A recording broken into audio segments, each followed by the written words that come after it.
Hey there guys, what is going on? It's Gale right here, back with another Pokemon Legends Arceus video on the 5-9 channel, and today with me I have Liv and ultraplayer to go over the Pokedex, the base camps, and the potential of you dying to Pokemon.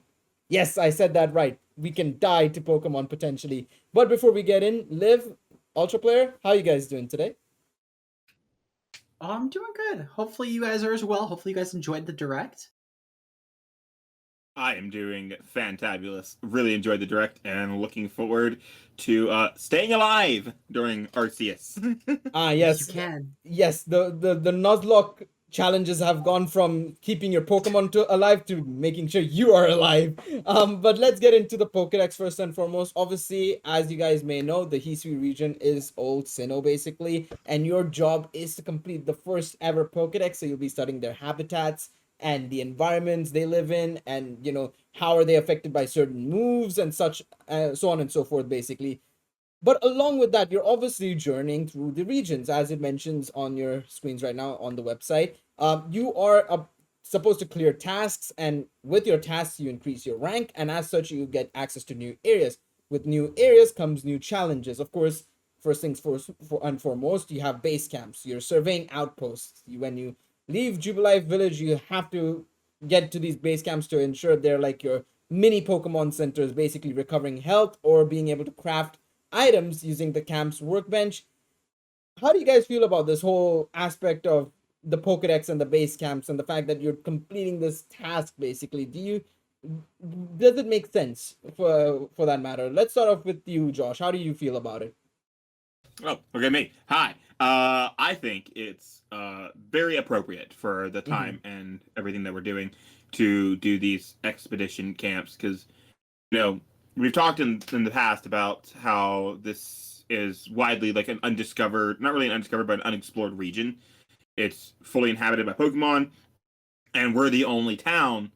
So having to go out and do these kind of camps and expeditions seems like it makes a whole lot of sense. And I feel like it's not going to be go find this Pokemon, go look at this region. I feel like it's going to eventually be these are ruins that are there. Mm-hmm. Although I don't know how many ruins are there going to be in the time when the ruins would have been built. But don't worry about it.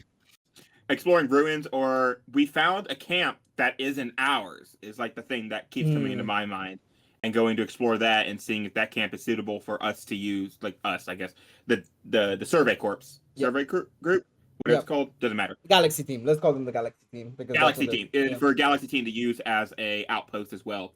So I think it all works pretty well. For sure. How about you, Liv? How do you feel about this being the initial storyline for you to basically go out into this new, well, I say new region, this old region, and explore and discover it for the first time ever, basically, in the game itself? So personally, I like the idea of going through this old new region and filling out the Pokedex and like actually having to specifically do things to actually get a vivid description because you're not going to just know everything when you first catch a Pokemon, which I do think is a bit of a flaw with the standard line of games, even if it's a Pokemon that already people have seen. Because even just studying things in the wild, you won't know everything because it's not like people just know everything about everything in the wild. Mm-hmm. Things change over time. Yep. So even if there was someone who already had documented a Pokemon in the past, obviously it doesn't hurt to get more information. So I do like it from that perspective. The fact that even once you catch it, you're still gonna have things to learn about it, Mm-hmm. whether that's through using the Pokemon, whether it's through just catching more of the Pokemon, or even just observing more. I do think it's a cool aspect. For sure. I 100% agree with you on that. Like you mentioned, that's one drawback of new Pokemon games, or just in general existing Pokemon games. Even in Gen 1, I felt like half of these guys already own the Pokemon that I'm trying to research. Why can't I already know about them, kind of thing? The only Pokemon that obviously kind of matter in the Pokedex, some and Pokemon people may have not seen, is, well, legendaries and mythicals, right? So I definitely agree with you on that. This is much more of a in-depth aspect as well because it's the first time you're ever exploring. You're seeing maybe these Pokemon for the very first time. People are seeing these Pokemon for the very first time. You're learning about their weaknesses, their strengths, their habitats, the environments they live in. So it's obviously fantastic. Also, along with the base camps, obviously you come back, you restore your Pokemon's HP. You battle with your Pokemon. You also may be unable to go on with your survey if you as in you the character take too much damage, whether it's caused by wild Pokemon attacks or you're falling from high places. So make sure you don't fall from cliffs. And on top of that, make sure you don't get hit by a Pokemon. If you get into danger, don't be reckless. Use your base camps to full effect as you carry out your survey work. So this is pretty much the first Pokemon game we're getting where you, the main character, a human, is literally getting slapped up by a Pokemon. It's crazy to me to think of that happening nowadays in Pokemon game. I'm just gonna let the trailer play a bit. Obviously, this is the scenes that happen. But yeah, Liv, how do you feel about this? The fact that you're gonna get attacked by Pokemon in the wild and you have to be careful. Well, first off, this seems like as if Pokemon has recently bought the rights to some sort of horror game because of the fact that literally just seems like Pokemon but Friday the 13th right here. What I will say though, is I do think it's been interesting to say the least because at this point, it's not like Pokemon are like very used to people after like hundreds of years, which would make a lot of sense why people, at least in the main games these days, don't get attacked so relentlessly because they've had this time where they've realized that it's not going to be successful. And I guess this is the prelude to that. Yeah. But I do think it's cool, especially this far back when Pokemon aren't necessarily always going to be with humans, that they do have them actually like kind of attacking people. Now Yeah. I'm curious to see as to why, or if it's just like just specifically a primal instinct sort of thing. But I do hope that they pass it off as like specifically that it is just people and Pokemon aren't used to each other very well yet, rather than something's possessing them. Because I think that would be a bit more of a cop out personally. Yeah. Well, the thing is, obviously, we'll talk about this whole red eyes thing in general in a bit. Obviously, that's going to be a topic we're going to be covering in just a second. We did obviously see also other footage of Pokemon normally just attacking you as well. You have to be a bit careful because, like you mentioned, this is the first time Pokemon and humans kind of may have interacted for the very first time, or in depth, I suppose, interaction. I assume they must have seen them, interacted, just like how you as a human would go and meet a wild animal.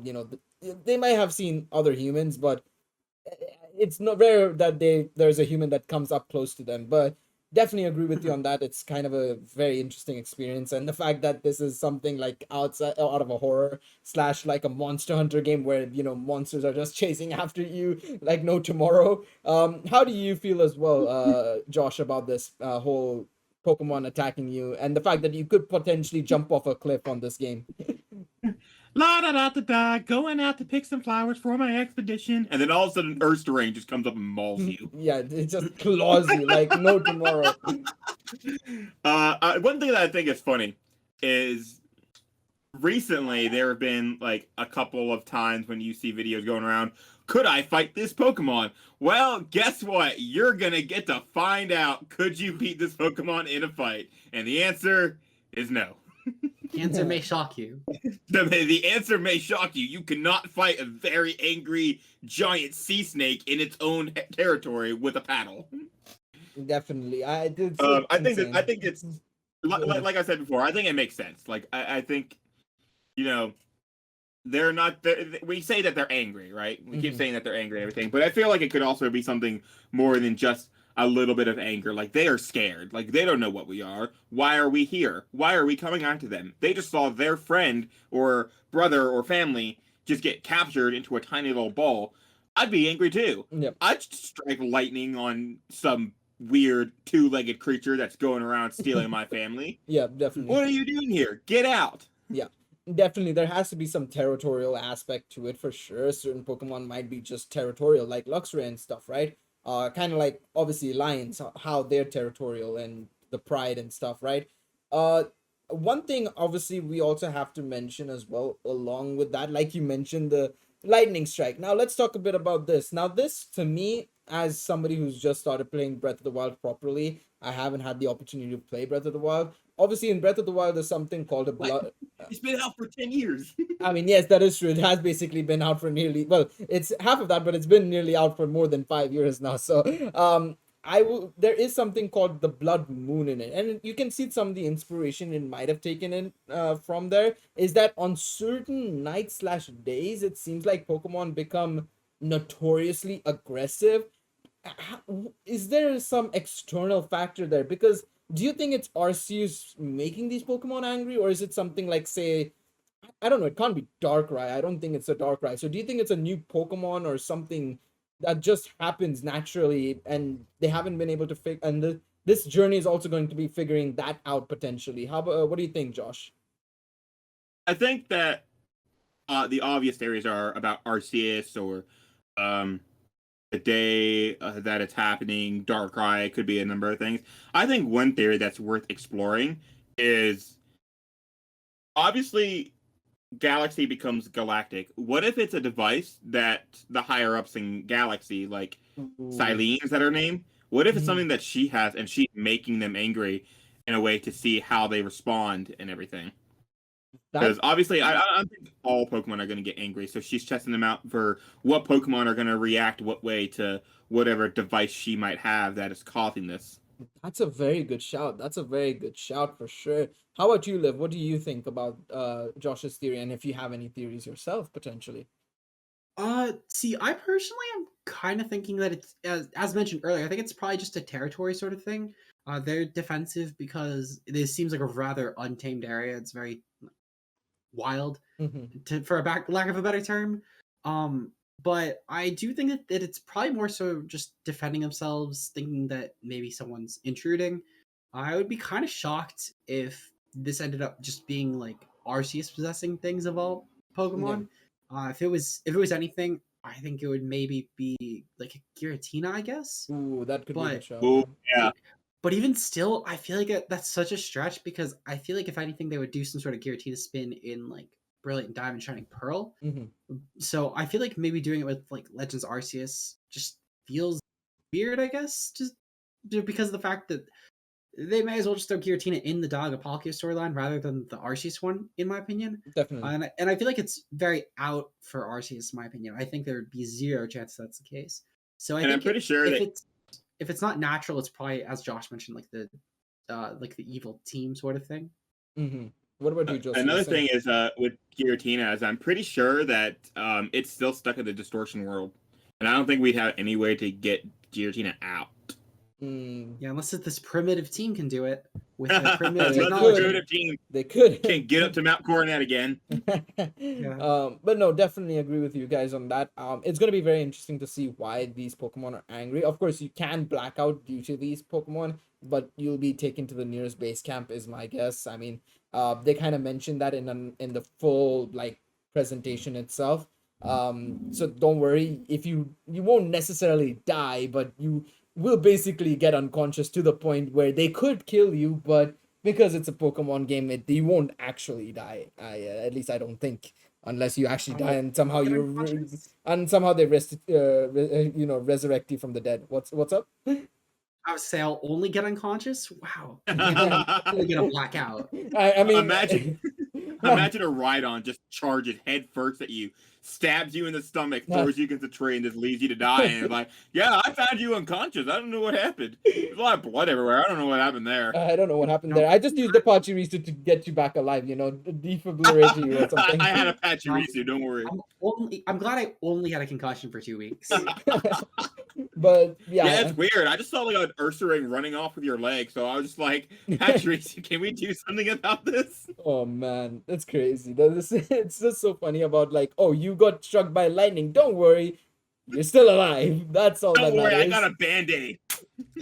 You'll probably get There you hit. go. You get Get back stabbed. out there, champ. You'll get stabbed by a Rhydon. Hit by lightning from a Luxray. Probably clawed by an Ursaring, but no matter, you'll be fine. That's all that matters. Just sit I by that found you in the campfire over bottom of there. the lake. What happened? You were just supposed to take a picture of a Gyarados. Oh Your man, boat was capsized. You were at the bottom of the lake. Like, what was going on? Basculation was missing. I don't know what happened, bro.